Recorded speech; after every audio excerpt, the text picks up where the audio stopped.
Hello everyone and welcome back to AustinPlays Gaming, where today we are answering the unfortunate question of who is the worst Vanguard in Marvel Rivals. Now we have three options like usual, so let's not just beat around the bush, let's just get right into it. Yes, the God of Thunder is a frontline beast in practice, but he doesn't quite live up to the tank ideology. Let's set the scene. Thor's classified as a tank, which means he is supposed to soak up all the damage, control the spatial awareness, and protect his teammates. His base health is 600, which for a Vanguard is actually relatively low. His movement speed is quite decent, not exceptional however, so even before you look into his kit, he doesn't have raw durability that many other tanks can be relied on. Now his abilities. Now this is where things get a bit tricky. Thor uses a resource called Thor Force, obviously, which is central to his sustain abilities. He consumes charges to get bonus health, but the problem is regenerating that Thor Force isn't super reliable, but you need to land his hits with a Mjolnir Bash to recharge it. If you miss your melee swings, you are forced to back off. You lose the regen, which hurts your survivability, and also his Awakening Ruin consumes all three Thor Forces, giving him bonus health and enhancing his attacks, but while it's active, he can't use his other abilities. Now that means reduced mobility, there is no escape tools, and a window where he's very vulnerable. Now let's talk about his ultimate, the God of Thunder. He soars into the air and then slams down, dealing damage and then stunning his opponents.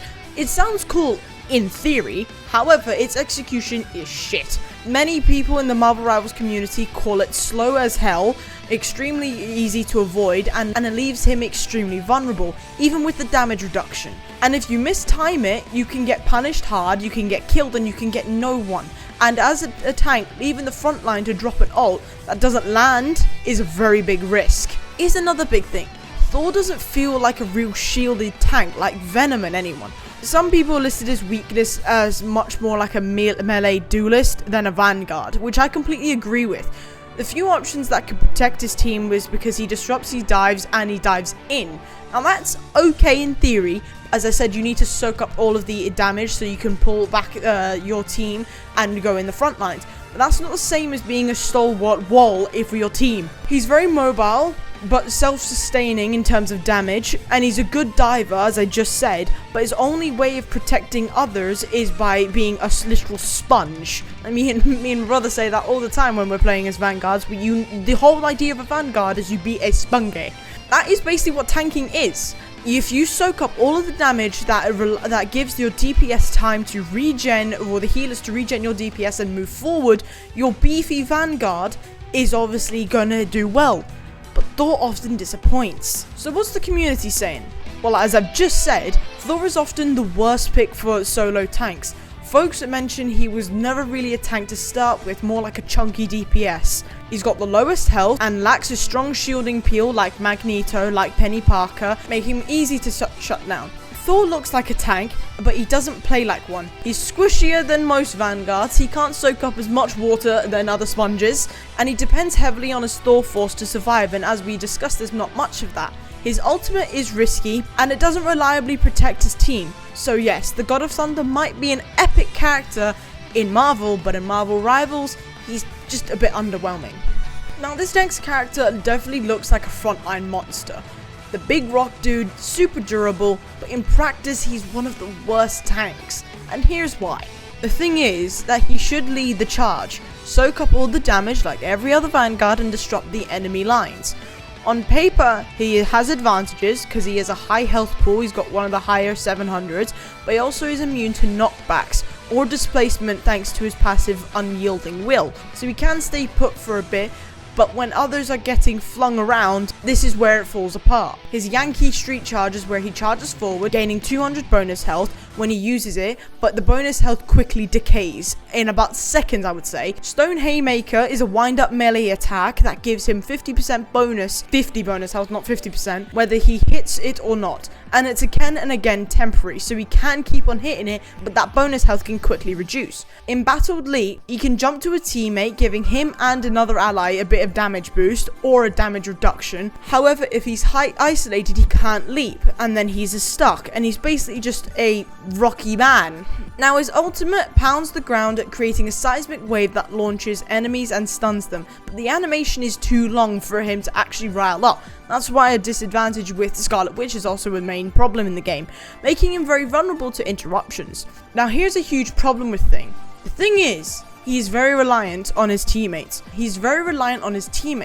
Many players reported that he doesn't really push with the team. He uses his leap, which is basically wasted after one, and there's no real escape tool with this character. He has barely any movement. In other words, if you're solo tanking with the Thing and your team doesn't help, you're going to struggle immensely. In the current game meta, flying and ranged heroes are very common, and the Thing has no vertical reach. Many also pointed out that he basically is useless because against flyers, because he can't leap up to them, because his melee kit can't reliably hit them or get to people in his team, so he can't give that damage reduction.